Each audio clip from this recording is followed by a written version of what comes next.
बारिश के मौसम में चेहरे की रंगत खत्म हो जाती है। किसी की स्किन चिपचिपी तो किसी की रूखी हो जाती है। बच्चों में बैक्टीरियल इन्फेक्शन काफी अधिक होता है। इस वजह से शरीर के विभिन्न भागों में फोड़े फुंसी निकल आते हैं। वायरल संक्रमण के प्रति जागरूकता और उससे जुड़ी विशेष जानकारी। नमस्कार, कैसे हैं आप? चुस्त दुरुस्त रहिए भाई, मौसम बरसात का है। जी हाँ दोस्तों, वैसे तो अभी बरसात का मौसम है, लेकिन जिस दिन बारिश नहीं होती उस दिन गर्मी बढ़ जाती है ना? और ये तो आप जानते ही हैं कि बरसाती हवा और उसके बाद की गर्मी, ये दोनों मिलकर तरह तरह की बीमारियां फैलाती हैं। तो आज हम जानेंगे बरसात के मौसम में होने वाली स्वास्थ्य समस्याओं के बारे में, क्योंकि अगर आप इन समस्याओं के बारे में पहले से जान जाएंगे तो स्वास्थ्य समस्याओं से बचे रहेंगे और स्वस्थ रहेंगे। मॉनसून की रिमझिम बारिश हमें चिलचिलाती गर्मी से राहत तो दिलाती है, मगर यही मौसम केवल बुजुर्गों को ही नहीं, युवाओं, महिलाओं और बच्चों को भी बीमार कर देता है। लगातार बारिश से जहां कीचड़ और गंदगी से जीवाणुओं और विषाणुओं को पनपने का भरपूर मौका मिलता है, वहीं मक्खी और मच्छर इसी मौसम में ज्यादा पनपते हैं। डेंगू का मच्छर, उसको हम टाइगर मॉस्किटो भी कहते हैं, उस पर स्ट्रिप्स होते हैं तो दूर से ही वो पहचान में आ जाता है। एक इसकी खूबी है कि बाकी मच्छर जो है, मलेरिया या फाइलेरिया के मच्छर जो हैं, या अर्ली मॉर्निंग आवर में या इवनिंग नाइट में ये डे बाइटर होता है। ऐसा नहीं है कि रात को नहीं काटता, बट मेनली इसकी जो है कैरेक्टरिस्टिक है, डे बाइट करता है। गर्मी और नमी के बार बार परिवर्तन से बुखार, सर्दी, खांसी, खुजली, पेट संबंधी बीमारी, दस्त और पीलिया या मलेरिया होने का खतरा बढ़ जाता है। इस मौसम में बैक्टीरिया और वायरस ज्यादा पनपते हैं, इसलिए जरूरी है खान पान में पर्याप्त हाइजीन मेंटेन करने की और सही भोजन की, ताकि हम संक्रमण से बचे रहे। मॉनसून के दौरान बुखार, गले में खराश और लगातार छींकना इस बीमारी के कुछ लक्षणों में से है। इस संक्रमण के प्रकोप से अपने आप को बचाने के लिए सबसे अच्छा तरीका है कि बारिश में भीगने से बचा जाए। एयर कंडीशनर को सामान्य तापमान पर चलाएं और बहुत अधिक ठंडे या बर्फ जमे खाद्य पदार्थों को खाने से बचें। गंदा पानी संक्रामक रोगों के फैलने का बहुत बड़ा कारण है। अक्सर बारिश के तेज बहाव के कारण पानी के पाइप लीक करने लगते हैं, या फिर सीवेज का पानी वाटर सप्लाई के पानी में मिलकर उसे प्रदूषित कर देता है। इससे कॉलरा, टाइफाइड, डायरिया, हेपेटाइटिस जैसी बीमारियों के होने की आशंका बढ़ जाती है। इस मौसम में पाचन तंत्र कमजोर हो जाता है, जिससे शरीर का इम्यून सिस्टम गड़बड़ा जाता है। शरीर की रोगाणुओं और विषाणुओं से लड़ने की ताकत कम हो जाती है। दूषित पानी और भोजन से हैजा होने का खतरा बना रहता है। हैजा होने पर रोगी को दस्त और उल्टियों के साथ पेट में दर्द बढ़ने लगता है। उसे बेचैनी और प्यास की अधिकता हो जाती है।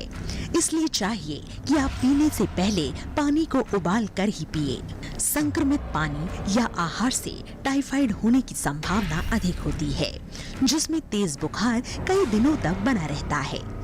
इस बीमारी की सबसे खतरनाक बात यह है कि व्यक्ति के ठीक होने के बाद भी संक्रमण रोगी के पित्ताशय में जारी रहता है, जो उसके जीवन को नुकसान पहुंचा सकता है। इस रोग से पीड़ित व्यक्ति को परिवार के अन्य सदस्यों से दूर रहना चाहिए, क्योंकि ये संक्रमण संक्रामक होता है। बरसात के मौसम में जो चमड़ी से रिलेटेड समस्याएं बढ़ जाती हैं, उसका मेन कारण है कि हमारी हवा की आर्द्रता का बढ़ जाना, और हमें बार बार गीला होना पड़ता है, गीला हो जाते हैं, पसीना बहुत ज़्यादा आता है, और फिर बाद में हम बार बार हमारा शरीर एक दूसरे के हिस्से के साथ फ्रिक्शन करता रहता है, लगता रहता है। तो शरीर की वजह से, गीले होने की वजह से, बार बार पसीने होने की आने की वजह से और आर्द्रता की वजह से ये चमड़ी से संबंधित बीमारियां बढ़ जाती हैं। मॉनसून के दौरान बीमारी को रोकने के लिए टीकाकरण लेना बहुत जरूरी होता है। इसके अलावा रोग को रोकने के लिए तरल पदार्थों का सेवन करना भी बहुत जरूरी होता है। खान पान पर आवश्यक ध्यान देते हुए ऐसी वस्तुओं का प्रयोग नहीं करना चाहिए जिससे पेट संबंधी बीमारियों को पनपने का मौका मिले। डेंगू का मच्छर, उसको हम टाइगर मॉस्किटो भी कहते हैं, उस पर स्ट्रिप्स होते हैं तो दूर से ही वो पहचान में आ जाता है। एक इसकी खूबी है कि बाकी मच्छर जो है मलेरिया या फाइलेरिया के मच्छर जो हैं या अर्ली मॉर्निंग आवर में या इवनिंग नाइट में ये डे बाइटर होता है। ऐसा नहीं है कि रात को नहीं काटता, बट मेनली इसकी जो है कैरेक्टरिस्टिक है डे बाइट करता है। ठंडी व बासी वस्तुओं के प्रयोग के साथ साथ सड़े गले फल व सब्जियों का प्रयोग भी अहितकारी होता है। मांस यानी मीट या मछली का अधिक प्रयोग भी हानिकारक होता है।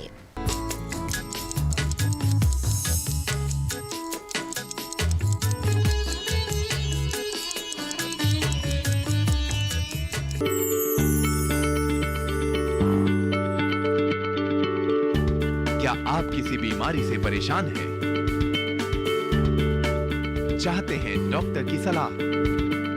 तो हम हैं आपके साथ, बताएंगे आपको जीने की राह। समस्याएं आपकी, समाधान देश के मशहूर विशेषज्ञों के। घर बैठे बात करें देश के जाने माने डॉक्टरों से। हमारे लाइव प्रोग्राम स्वस्थ किसान में हर शनिवार शाम 6 बजे से 7 बजे तक।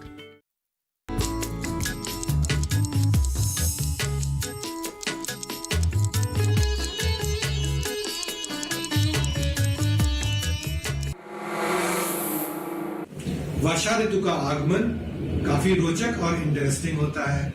इसमें हमको तरह तरह की जगह जाने का, घूमने का मौका मिलता है। तरह तरह चीजें हम लोग घर पर खाते हैं, पकाकर खाते हैं और बहुत सारी चीजों से हम लोगों को इसमें बाहर हरियाली दिखती है, अच्छा लगता है, हम लोगों में मन में खुशियां आती हैं। लेकिन ये सारी चीजें एक बीमारी की वजह भी बन सकती हैं। आपसे कुछ सावधानियां एक्सपेक्टेड हैं, अपेक्षित हैं। वर्षा ऋतु में कुछ बीमारियां इसलिए बढ़ जाती हैं क्योंकि इन्फेक्शन जो होता है, संक्रमण जो होता है, उसकी दर बढ़ जाती है। क्यों बढ़ती है ये मैं आपको बाद में बताऊंगा, लेकिन अभी मैं आपको बताऊं कि किस तरह से वायरसेस और बैक्टीरिया या और इन्फेक्शंस जो होते हैं वर्षा ऋतु में बढ़ जाते हैं। वायरसेस जो हैं जो हमारे शरीर में कॉज करते हैं एनकेफेलाइटिस, हेपेटाइटिस या जॉन्डिस, गैस्ट्रोएंटराइटिस या डेंगू। इसी तरह से कुछ बैक्टीरियल इन्फेक्शन है, टाइफाइड, निमोनिया, गैस्ट्रोएंटराइटिस। स्किन में जो है हम लोगों को जो फुंसी और फोड़े निकलते हैं वो, या और तरह के बैक्टीरियल इन्फेक्शन, ये सब बढ़ जाते हैं। साथ ही साथ मलेरिया, डेंगू भी जो होता है वो इस वर्षा ऋतु में, क्योंकि बाहर गंदे पानी इकट्ठा रहता है और वो उनके लिए ब्रीडिंग पॉइंट बनता है, इसलिए उनके भी इंसिडेंस बढ़ जाता है।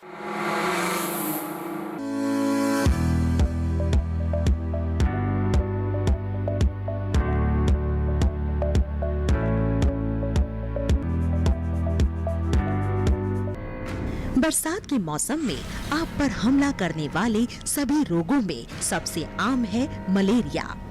मलेरिया दुनिया की सबसे जानलेवा बीमारियों में से एक है। मलेरिया मादा एनाफिलीज मच्छर के काटने से लाल रक्त कोशिकाओं में प्रोटोजोवा नाम का परजीवी पैदा हो जाने से फैलता है। जी हाँ दोस्तों, बारिश के साइड इफेक्ट्स होते ही कुछ ऐसे हैं, लेकिन मैं बार बार कहती हूँ कि इलाज से बेहतर है बचाव।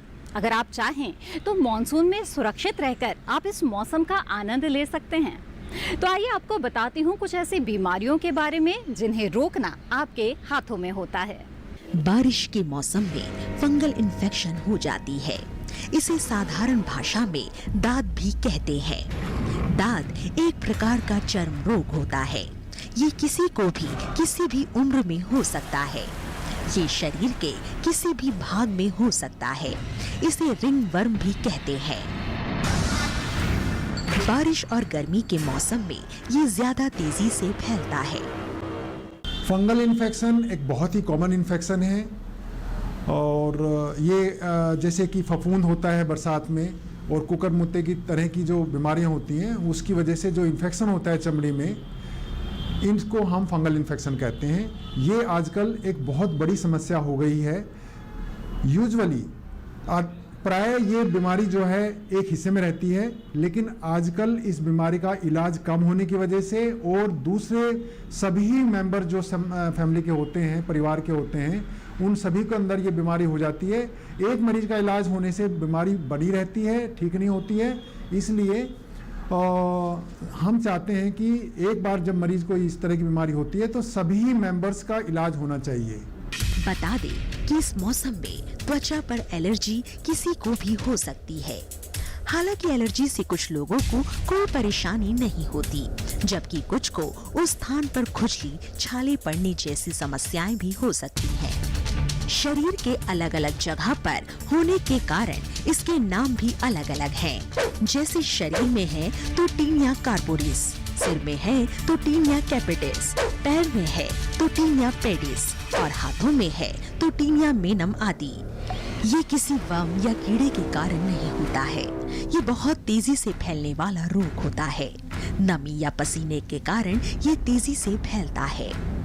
दाद वाले स्थान पर खुजली होना, दाद में जलन होना, त्वचा पर लाल रंग के गोल गोल चकत्ते होना, गले में हमेशा कफ आते रहना इसके लक्षण माने जा सकते हैं। कुछ बीमारियां चमड़ी की, जैसे कि सफ़ेद निशान का होना जिसको हम विटलाइगो कहते हैं, सोराइसिस कहते हैं, एटोपिक डर्मेटाइटिस कहते हैं, या एलोपेशिया एरेटा कहते हैं, बालों से संबंधित कुछ बीमारियां होती हैं। वो बीमारियां कुछ मरीजों को ज़्यादा होती हैं और जब जिनको एक बार हो जाती हैं उनके बच्चों को होने के थोड़े ज़्यादा चांसेस होते हैं। त्वचा की एलर्जी काफी कॉमन है और बारिश का मौसम त्वचा की एलर्जी के लिए बहुत ज्यादा मुफीद है। जब हमारे शरीर में हमारी ही लापरवाही से कुछ अनचाहे विषैले पदार्थ जमा हो जाते हैं या फिर कई बार कुछ गलत दवाइयों के सेवन से हमें एलर्जी हो जाती है और इसका दुष्प्रभाव आमतौर पर स्किन पर पड़ता है। देखिए, इन सभी बीमारियों के जो कारण हो सकते हैं, एक समय पे नहीं नहाना, जो मजदूर भाई हैं जो खेतों में खलिहानों में काम करते हैं वो पूरे दिन काम करते रहते हैं, तरह तरह की डस्ट जो है इन्फेक्शंस उनके शरीर के ऊपर आ जाते हैं, लेकिन वो दिन भर तो काम करते हैं और एक्सपोज होते हैं इन्फेक्शन से, बट रात में वो इतने थक जाते हैं कि नहाना उनके लिए बहुत मुश्किल हो जाता है।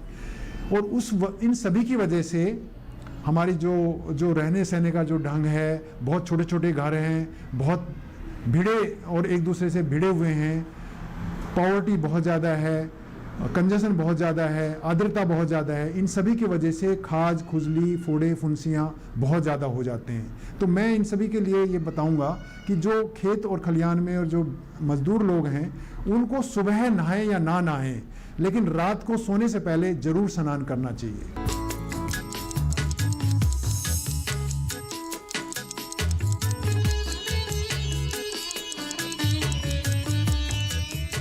आइए चलें हाथ धोने की सही और वैज्ञानिक विधि सीखें। हाथ धोना रोगों से बचने की सबसे आसान और असरदार क्रिया है। साधारण तरीके से हाथ धोने पर हाथों के कई हिस्सों में कीटाणु रह जाते हैं जो बाद में बीमारी पैदा कर सकते हैं। अतः हमें क्रमबद्ध तरीके से हाथों के सभी हिस्सों को अच्छी तरह साफ करना चाहिए। हाथ धोने से पहले अंगूठी और घड़ी उतार दें और अपने नाखूनों को हमेशा छोटे रखें।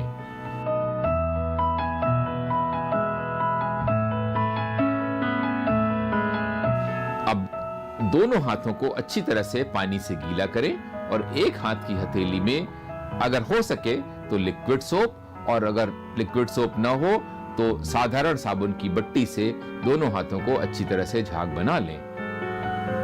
अब उंगलियों के पोरों के बीच की सफाई के लिए एक हाथ की उंगलियों को दूसरे हाथ की उंगलियों से इस तरह से लें और आगे पीछे करते हुए अच्छी तरह साफ कर लें। हथेलियों की सफाई के लिए दोनों हथेलियों को मिलाएं और अच्छे से रगड़कर साफ करें। हाथ के पिछले हिस्से की सफाई के लिए एक हाथ की हथेली को दूसरे हथेली के पिछले हिस्से पर रखकर अच्छी तरह साफ करें। उंगलियों के बीच की सफाई के लिए दोनों हथेलियों को रगड़ते हुए उनकी उंगलियों को आपस में जोड़ें या इंटरलॉक करें और अच्छी तरह साफ करें। ऐसा करते हुए ध्यान रखें कि उंगलियों के बीच साबुन अच्छी तरह चला जाए। नाखूनों और उंगलियों के पिछले भाग की सफाई के लिए दोनों हाथों को इस तरह पकड़कर घुमाते हुए साफ करें। अंगूठे की सफाई के लिए एक हाथ के अंगूठे को दूसरे हाथ की हथेली से इस तरह पकड़ें और गोल गोल घुमाते हुए साफ करें। अब हाथों की कलाई को साफ करने के लिए एक हाथ की कलाई को दूसरे हाथ में इस तरह पकड़ें और गोल गोल घुमाते हुए साफ कर लें। अब दोनों हाथों को पानी से अच्छी तरह से धो लें। नल को तेज खोल दें और दोनों हाथों के साबुन को अच्छी तरह बहते हुए तेज धार से साफ कर लें। नल बंद करने से पहले नल की टोटी के या ऊपरी सिरे को भी साफ कर लें। साबुन को सुखाकर रखने के लिए ऊंचे स्थान पर साबुनदानी का प्रयोग कर लें। अब दोनों हाथों को पोंछने के लिए केवल साफ तौलिया या टिश्यू पेपर का इस्तेमाल करें। दस्ताने पहनने के पहले भी हाथ अवश्य साफ करें, क्योंकि ऑपरेशन या कोई प्रक्रिया करते समय दस्ताने फट सकते हैं और गंदे हाथों के कीटाणु संक्रमण फैला सकते हैं।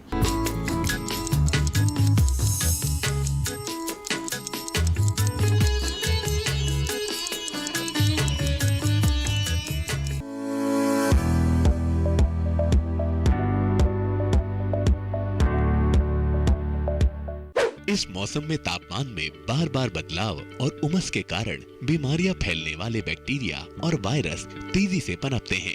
इस कारण पाचन क्रिया ठीक नहीं रहती।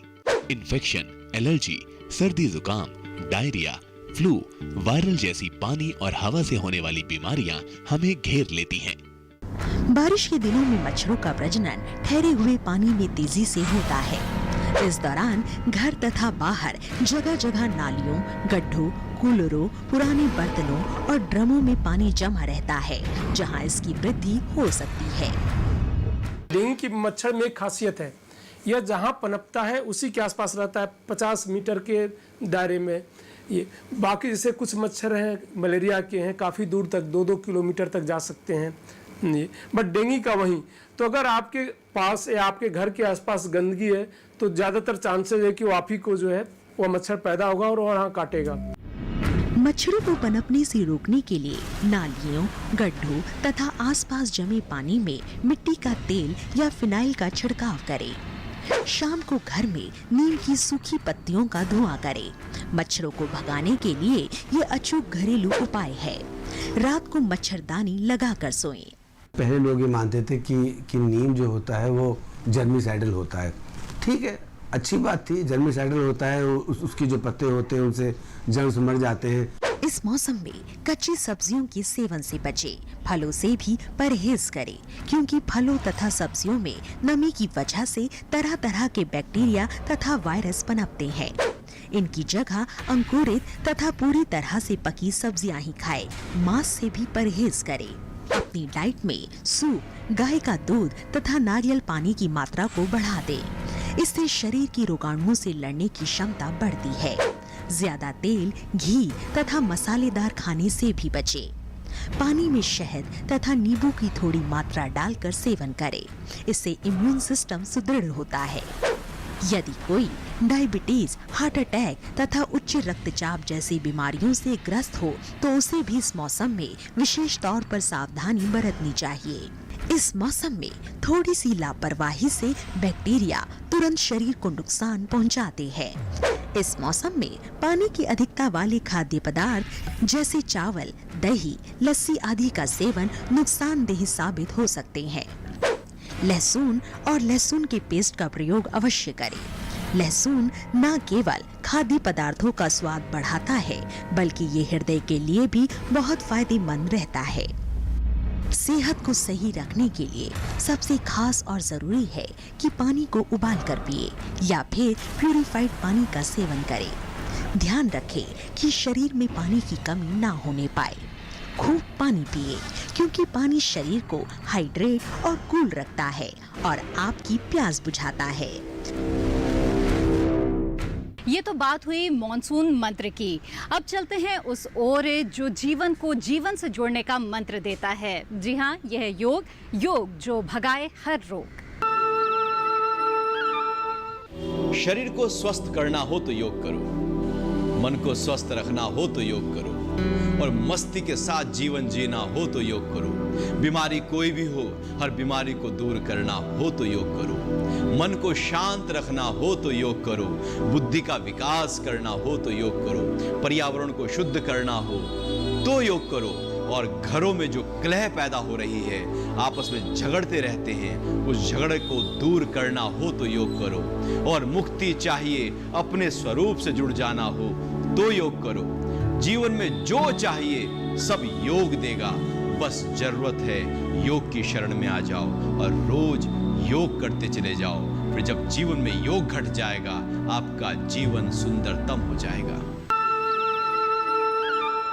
आज हम वही कुछ अभ्यास सीख रहे हैं जो पूरे शरीर के लिए, हमारे मन के लिए, बुद्धि के विकास के लिए बहुत जरूरी है। वो अभ्यास जो अधिकतर बीमारियां पैदा हो जाती हैं, चाहे वो गर्दन का दर्द हो, कमर का दर्द हो, घुटने का दर्द हो, तनाव हो, ये जो मुख्य बीमारियां हैं, मोटापा है, डायबिटीज है, कुछ अभ्यासों के माध्यम से इनको हम ठीक कर सकते हैं। तो आइए सीखते हैं योग का अभ्यास।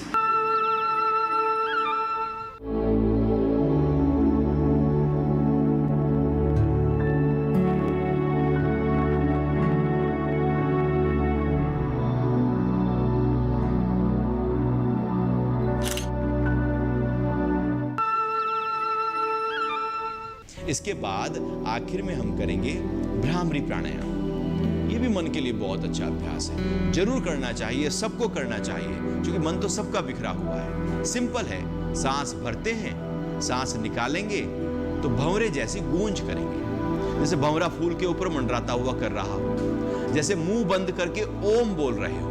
तो सांस भरा हमने, अंगूठों से कानों को बंद कर लेंगे जिससे आपके कानों में बाहर की आवाजें ना जाएं।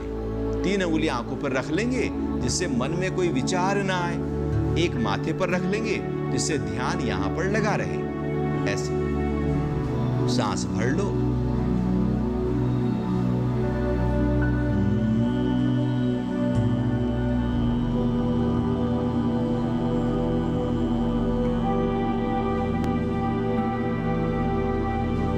से 10 बार करने के बाद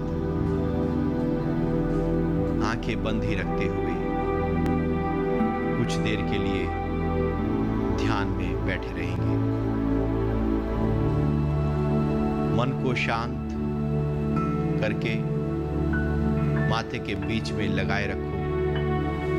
कुछ सोचो नहीं, बस बैठे रहो अपने साथ और केवल अपने साथ।